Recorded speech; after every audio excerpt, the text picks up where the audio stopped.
At so yun mga boss, tara silipin natin itong ating project dito sa San Pablo City, Laguna. So bali ipapakita ko yung ilang bahagi ng bahay na to.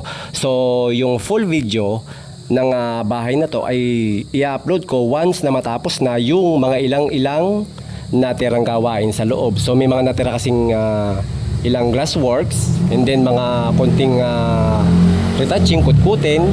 So bali ang binidyohan lang natin muna ay yung ibabang parte and then yung sa may high ceiling. And then gaya na sabi ko mga bossing, hintayin nyo yung full video ng house na to. So itutur ko kayo once na malinis na at talagang tapos na itong bahay. So dahil marami pa rin ginagawa dun sa may parting likod, gumagawa pa ng dirty kitchen, so kaya makikita ninyo ay talagang medyo madumi pa dito sa site. So gusto ko bago natin i-upload yung full video ay talagang malinis na and then tapos na itong gate. Gumagawa nga pala ako ngayon ng gate. At so yun mga bossing, so bali ito nga pala yung ating main door. So meron tayo ditong double swing na panel door and then merong fixed glass sa magkabilang gilid na tinted. Ayan, and then meron tayong wall lamp sa taas and then meron tayong mga downlight sa kisame. And then dito sa part ng bahay na to makikita nyo may tiles tayo na mataas hanggang dun yan sa ibabaw mga bossing.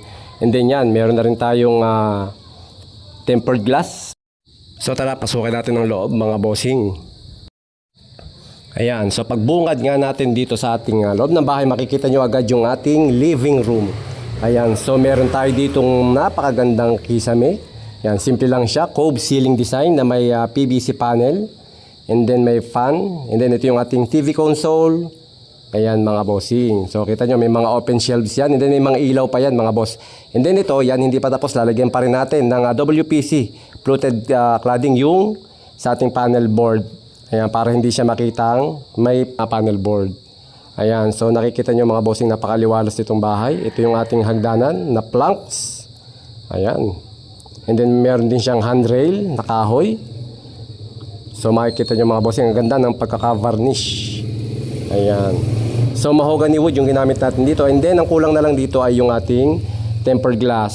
Ayan yung high ceiling natin. Meron din tayong chandelier na napakaganda rin. And then bibidyohan natin yung buong bahay na yan kapag ito talaga tapos na. Ayan, kita nyo. Ang liwanag, ang ganda at maliwalas dito sa may high ceiling. Ayan, and then meron din tayo ditong sa part ng dining area. Ayan, so mapapansin niyo may mga gamit na mga bossing dahil dito na nga nag-i-stay yung may-ari nung bahay. Ayan, so kaya meron na siyang mga gamit. And then meron tayo ditong sliding door na French type. Papunta naman ito sa garahe. Ayan, so pasensya na kayo mga bossing, medyo makalat pa talaga. And then meron tayong design dito na wall accent. Makikita nyo, ayan. So meron tayo ditong UV marble sheet na ginamit. Ayan siya, napakaganda.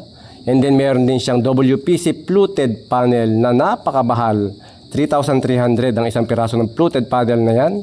Second generation na WPC fluted panel yan, yung engineered wood, kaya mahal. And then bar counter natin. So yung bar counter natin is meron tayong tiles na ginamit na 120 by 60 by 120. And then meron tayong UV marble din. And then meron tayong, ayun, makikita nyo yung Cooldoray design, yung WPC natin, yun yung rough flood, yung nakikita nyo navy blue ang kulay na nag-gray. Ayan, so nilagyan ko rin siya ng mga open shelves, 3 piraso, may mga ilaw din yan mga bossing. Ayan, and then ang ginamit natin, yung Cooldoray design na yan, ay yung rough flood panel. Ayan, WPC rin siya mga bossing, no? Ayan, so makikita nyo napakaganda. Lalo na pag ito yan na fully finished na. Ayan. So kita nyo napakasimple lang ng bahay na to mga bossing, pero rock. Di ba? So yan, salamat sa team ng Julie Ems and then sa may-ari nitong bahay sa pagtitiwala.